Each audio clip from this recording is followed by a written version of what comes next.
Baby, welcome back to Strongman Personal Finance, everybody. We got to do a video reaction to one of my favorite passive income YouTubers, Adriano Stinchianeri, Adrian Starianeri, Stinchianeri, whatever his freaking name is. Now, this guy runs a YouTube channel called Passive Income Investing. And on this channel, he basically shills a bunch of leveraged, high expense ratio, covered call ETFs to help you retire early. In my opinion, if you want to retire early, you want your money to grow and last your entire lifetime. So why would you put your money into a passive income covered call garbage high fee laden ETF that's going to massively underperform, give you lower total returns, and probably result in you running out of money a lot sooner than somebody else that had just bought VT? I don't know, because it's a grift. So this guy is very slow. He's a very low IQ person. Now, people think he's smart because he has 63,000 subscribers and he charges a lot of money for his private consultations, which, funny enough, he's consistently cutting his prices. I guess the grift business isn't going as well. But this clown, Adrian, charges 300 Canadian dollars or $250 for an hour appointment. I have known CPAs that have been working for 40 years that charge like $150, $200 an hour. But this clown, who literally has no financial background besides a YouTube channel, is charging 300 Canadian dollars an hour. What a freaking joke. Anyway, let's go ahead and roast this video. Never lose money in the stock market. Oh, this is going to be good. How to never lose money. The 6 golden rules of my income-oriented investing strategy. Now, nobody wants to lose money in the stock market. It sucks to lose money. You know, you buy a clown stock and it goes down. Maybe Adrian with his covered call ETFs, which in the long run will massively underperform the S&P 500 and VT. Maybe he knows something that we don't. So let's react and see what old Adrian Stinchianeri has to say. Welcome back to the channel, which is your #1 source for income-oriented investing. And in today's video, I'm going to talk about a very rational fear that pretty much everyone has when it comes to investing in the stock market: losing money, right? That's the first. Yes, I have a very rational fear of massively underperforming the index, which is why I stay away from covered call ETFs and leverage. Now, we're going to skip this intro, of course, but he's going to tell us the 6 golden rules, Mr. Passive Income, Mr. Covered Call Man. What is rule number 1 to avoid losing money? I hate losing money. All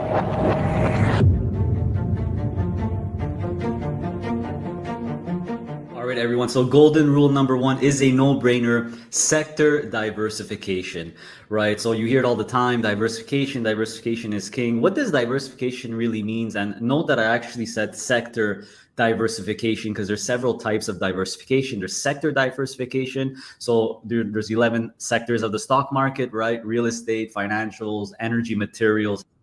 Okay. So the first one is like, it's not something I could really roast per se. Diversification is good. You want to be diversified across sectors. A lot of thing I've noticed is there's a lot of retail investors out there that just buy large cap US tech. That's basically all they buy. Why? Because it went up a lot. And they're not really diversified across sectors. Now, if you buy a total market ETF, that actually covers sector diversification. As a matter of fact, you get all the sectors at market cap weights. What is passive income's sectors? Well, his covered call ETFs have a bunch of different sectors, right? Covered calls for banks, covered calls for this, covered calls for that. But you're still going to massively underperform because you have a covered call ETF. A covered call basically ensures that you're not going to perform with the market as the market goes up, because your shares get called away as the market goes up. You don't do as hot in a bull market as a normal ETF. So while sector diversification is good, I really can't dispute that with Adrian. It's a little bit more complex than just, I'm going to buy one stock and a covered call ETF in one sector and a covered call ETF in another sector. It's garbage, okay? You're going to underperform massively. You can watch my old videos and I can explain more why, but you don't believe me. Golden rule number 2. What is this? Golden rule number 2: prioritize blue chip or big cap companies. So this is a no-brainer as well, right? You really want to. What? focus on the big companies. They have a lot less risks. They're leaders in their own sectors. They're well established. Some of them have been around for hundreds of years. So capital. What? All right. I want you guys to look at how massively some stocks have fallen. Think about Netflix when it fell from the peak. Think about Meta when it fell from the peak. Think about, there's dozens of examples of large companies, blue chip stocks that have absolutely collapsed. I bet you Enron back in the day was probably considered a blue chip stock. Companies that are large cap stocks that are blue chips can and do fall massively. You are not safe because you're buying a blue chip stocks. Not in the slightest. Blue chip stocks, while overall, if you compare it to like Tattooed Chef, is probably less risky. But in general, just because you have a blue chip doesn't mean it's safe. They can collapse massively. Go look at the history of the market. Are you freaking serious? Blue chip stocks are not safe. Total market ETFs are safe. Well, compared to stocks. What an absolute stupid thing to say, Adrian. Stinky and airy. Blue chips. Oh, it's a blue chip. I'll just buy it at whatever price. It doesn't matter, bro.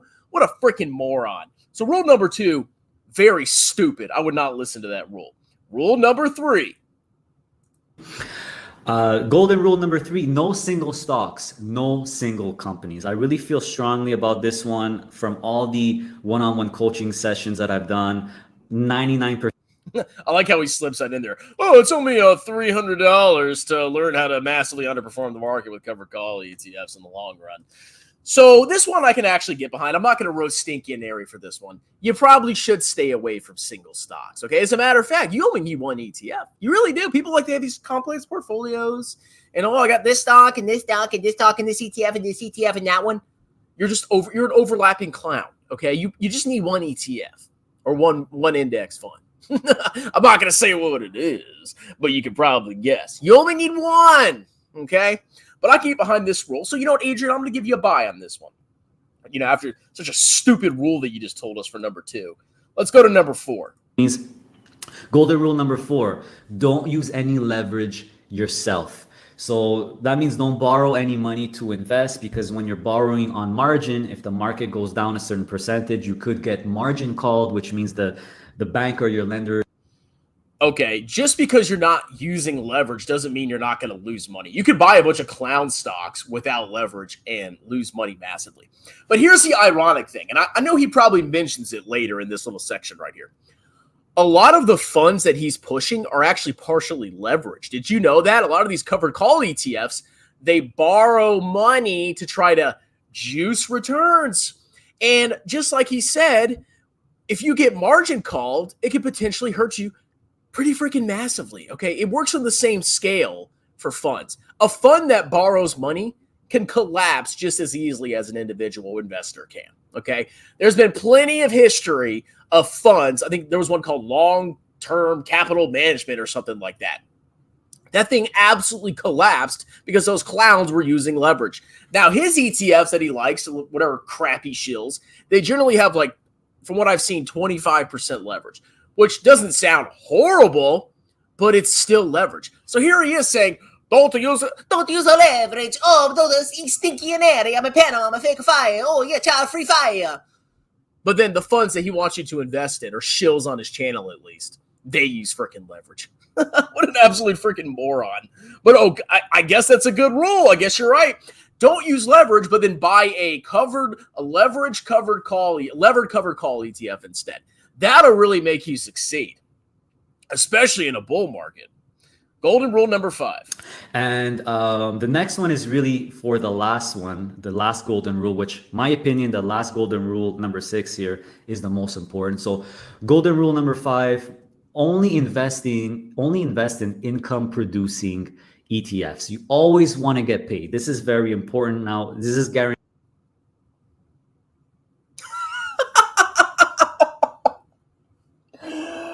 Oh my God. Only invest in income producing ETFs. Well, I would say most ETFs probably are income producing, okay?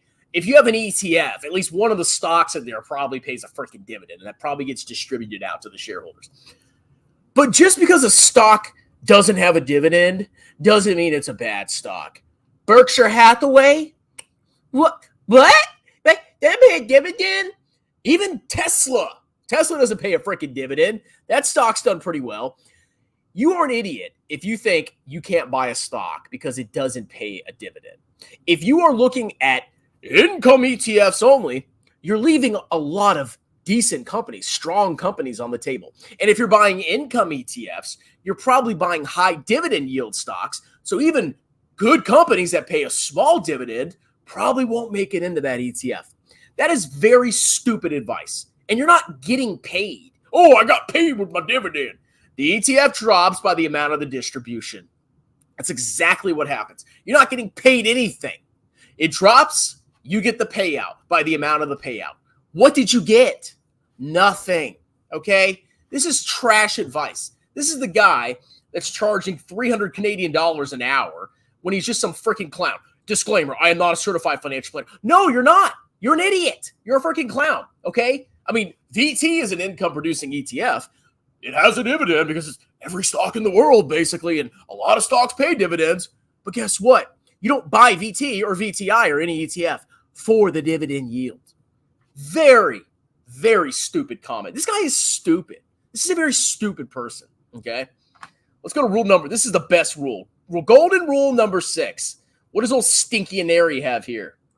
All right, everyone. Golden rule number 6, by far the most important golden rule, never sell. Right, so this is where the fourth and fifth one really helps you to follow this rule. If you never take leverage, if you're always only investing in income producing ETFs, you have a lot more reason, or actually no reason, never to sell, right? So this is very important, everyone. If you don't sell, even if you're down, whether you're up, if you don't sell, you will never realize any losses or lose money. It's only when you sell something you realize the loss if you're down on something. So if you have well, I actually disagree. If a company goes bankrupt, you'll lose money. But think about the logic of that. You buy a garbage income-producing ETF that just goes down and down. I mean, you get your little yield, your little covered call yield, but the actual share price goes down and down and down and down over time. But if you never sell it, you never lose money. Wow, what a freaking genius. So if I had bought Tattooed Chef at $20, and it dropped down to 65 cents. And Lefebvre got a bunch of Patreon subscribers regardless of that because I don't know why. You're saying you haven't lost money? I guess you're right. You have not realized the loss. You are 100% correct on that, Stinky Andrei. But even if you buy an ETF, which is safe, that's blue chip, and that produces income, and so it's good, you can 100% lose money buying into the garbage that he's telling you to buy, okay? And if he's not telling you to buy, he's definitely encouraging you because he shows his stupid little portfolio with a bunch of garbage fake ETFs. This guy is a freaking clown, okay? So out of the 6 golden rules, what was the first one? Are we going to get a commercial here? Sector diversification. Okay, very generic. Sector diversification with covered call ETFs. Number 2, prioritize blue chip companies. I disagree with that entirely. 100%. He says they're safe. They're not safe, okay? No, stocks are not safe in the short run. Not at all. Are you stupid? Rule number 3, no single stocks. Okay, I can get behind that one. Rule number 4, don't use leverage, but then invest in levered ETFs, covered call ETFs that he's shilling. Makes absolutely no freaking sense. Rule number 5, income producing stocks only. Yeah, it doesn't matter if it's growing revenue at 1,000% per day and the profits are growing at 10 trillion% per day and the price to earnings rate, the forward PE is 0.0001 and it's going to grow perpetually into the future and it's going to be a $1 zillion company. If it doesn't pay a dividend, you don't buy it because it's not getting paid. Yeah. And then, of course, the creme de la creme. Never sell. If Tattooed Chef goes down 99%, as long as you don't sell, you've never lost money. Hey, if you want to pay this guy, you go right ahead, okay? Who's the real grifter here? I charge $75 an hour. I'm a CPA, okay? Who is this clown? Who is this? He's a loser. Fake retired. Oh, I'm retired. Passive income. He doesn't have any kids. Oh, wow, you retired. Wow. What a freaking clown. What a joke. All right, let's do some comments. What a stupid idiot. Imagine surrendering the upside of equity and assuming most of the downside. Cover call. But the income, bro. The passive income. Okay, let me show you guys something. S&P 500 since inception. Let's see how much the S&P 500 has gone up. This is so stupid. He's such a stupid person, okay? If you are buying a covered call ETF, okay, here's basically what you're betting against. You're basically saying, I'm willing to sacrifice upward appreciation so I can get my stupid little premiums. Look at this. Get this garbage out of here. Oh my God, I'm about to get like AIDS of the computer. Look how much the S&P 500 has gone up, okay? You're betting against that. Over time, the S&P 500 goes up. Why? Our societies become more productive. We produce more stuff, blah, blah, blah, blah, blah. Things get better. The world becomes wealthier. Corporations make more profits, okay? Human ingenuity improves things. Stocks go up over time. The index does, at least. You're betting against this by buying a covered call ETF. Are you stupid? Oh, Stinky and Airy. Stinky and Airy. What can I say about you, boy? You are a dumb person. Dividends! My passive income! So 6 golden rules to lose money. Don't sell your stocks. If it goes down, just don't sell it. He wants income. 5% bonds are right at an infinite sharp compared to equities. Well, I don't know how long that's going to last. If he diversifies enough, he might just end up with VT. Yeah, so I've got a sector ETF. I've got every company in the world, and I've got every sector in the world, and I've decided to do market capitalization weights. Wait a minute. Oh wait, I can't get paid by covered call companies to show their products if I just buy VT. No, don't buy VT. No. Little loser. Just go 80% Palantir. Like, oh my God. I'm going to make a video about that kind of stuff. It's so... Calm down. Buffett has 366 billion Apple stock, 46% solid diversification. Well, I guess you should too then, right? Just put 46% of your money in one stock, because Warren Buffett does. Go right ahead. Okay. Is this the Italian guy? I trust him. How is clowns getting big on YouTube? Makes me lose hope, and because people are stupid. That's just the fact. People are very stupid. Most of REIT exposure can be replicated through a higher weight in value, small. Oh my God, this is too complex. Only advantage of real estate is that it's non-recourse leverage and tax care. Look, you people do all these factor tilts, which I'm going to make a video about. Well, I'm going to tilt small cap value and then real estate, and then I'm going to overperform the market in the course of 30 years. Most of you clowns are not going to do that. Okay, you're going to factor invest for like 3 years, and then you're going to switch your investment. Okay, it doesn't work. Let's see. This guy would have bought G at the peak. I'm here to save the day. Passive income, bro. Man, if I could find something that yielded 10%, man, I would. How much passive? If I put my entire portfolio, well, I guess 10%. Would be $45,000 a year, okay, over 12 months. So I could generate, if I could really invest like he wants me to, okay, if something really yielded 10% per year, I could generate $3,750 a month. I could retire right freaking now if I would. If I invested the way he did, and it actually works, I could retire right now. But guess what? I don't believe it, okay? I'm not putting my money in Jeppy. I'm not buying covered call ETFs. I'm not buying that trash. I'm going to accumulate wealth with a total market index with low cost and low taxes and total world diversification and no upside limitations. Why would you do that? Especially if you're young. God, what an idiot. Buy blue chips. Isn't that a blue chip ETFs? Clown. He's a clown. Buy blue chips. Only took 20 years for the Nifty 50 recovery. He's so stupid. He's such a freaking clown. Okay, I got to skip that comment. Let's see. Passive income. Most dividend hunters don't realize they just want strong cash flow. That's literally just the quality profitability factor.